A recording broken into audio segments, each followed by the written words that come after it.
조국 전 법무부 장관의 딸이죠. 이 조민 씨의 고교 동창생이 증언을 번복했어요. 서울대 세미나 동영상에 찍힌 여학생이 조민이 아니다라고 얘기했다가 맞다 이렇게 번복한 겁니다. 이에 대해서 민주당이 발끈하고 나섰습니다. 묻힐 뻔했던 진실이 마침내 드러났다. 그러면서 윤석열 전 총장을 비판했습니다. 목소리가 준비되어 있죠? 들어보시죠. 성공을 예감했던 검찰 각본 가족 인질극이 양심 고백에 의해 조기 종영되었습니다. 검찰의 위증교사와 권력 남용이 다시 수면 위에 떠올랐습니다. 한 줌도 안 되는 검찰 권력의 유지를 위해 국론마저 굴렬시킨 그 사람이 책임을 지기는커녕 오히려 국민 통합을 운운하며 야당의 대권주자로 나서는 현실입니다. 이건 뭐가 잘못돼도 한참 잘못됐습니다.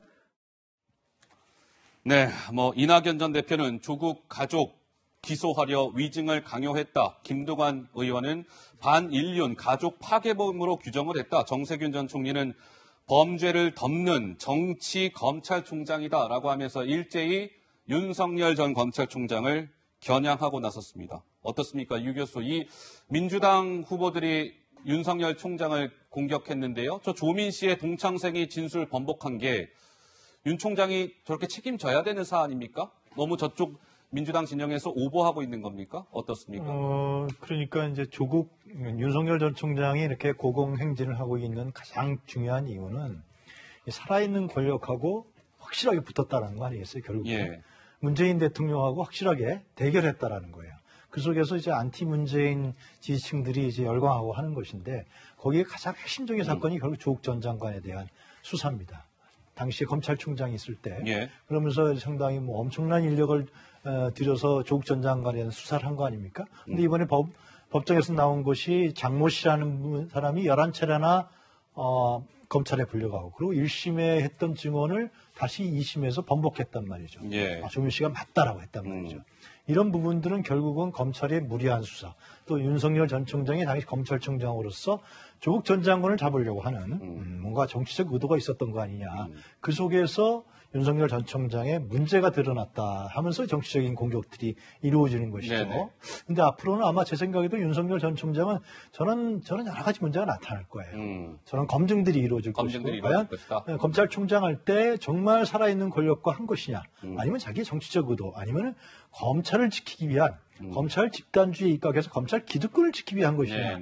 이런 부분들이 아마 대선 과정 내내 계속 이루어질 것이고요. 민주당 지지자층 입장에서는 윤석열 전 총장에 대한 상당한 안티가 또 많은 감정들이 있습니다. 이런 부분들이 일어날 거라고 생각합니다. 자, 이에 대해서 윤석열 전 검찰총장이 어제 한 이야기가 있습니다. 여권에서 자꾸 이제 자기를 공격해오니까 윤 총장의 목소리를 듣고 제가 하 기자의 말씀을 이어서 듣겠습니다. 먼저 들어보시죠. 제가 이제 검찰을 지휘하는 입장도 아니고 사표내고 나온 지가 이제 상당히 돼갖고 저도 이제 국가 전체에 대한 문제를 생각하고 고민해야 되는데 지금 재판이 어떻게 진행되는지는 퇴임하고 나서 이제 다 잊어버렸습니다. 진술이 어떻게 됐는지 그런 건 알지도 못하고. 야, 퇴임한 지 내가 지금 오래됐습니다. 윤 총장이 이렇게 얘기합니다. 우리 하 기자 어떤 말씀을 주시려고요? 예. 아까 이제 용화 교수님께서 얘기하신 것 중에 1심에서 한 발언을 2심에서 뒤집었다 이렇게 말씀하셨는데 그건 아니고요.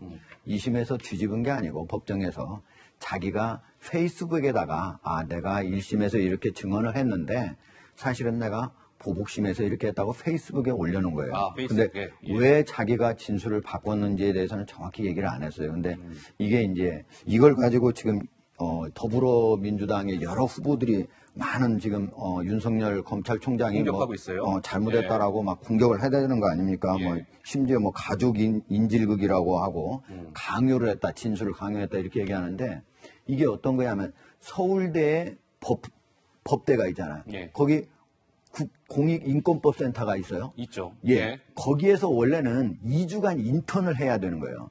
2주간 인턴을 해야 되는데 한 번도 조국 전 법무부 장관의 딸이 거기 와서 인턴을 한 적이 없는 걸로 드러난 거예요. 그럼에도 불구하고 인턴을 했다고 증명서가 나간 거예요. 그런데 그러면 어떻게 했느냐 하고 물어보니까 다른 거는 하나도 안 나오는데 거기서 세미나를 한 번 했는데 나왔다라고 하는 거예요. 거기에 사진이 하나 있었습니다.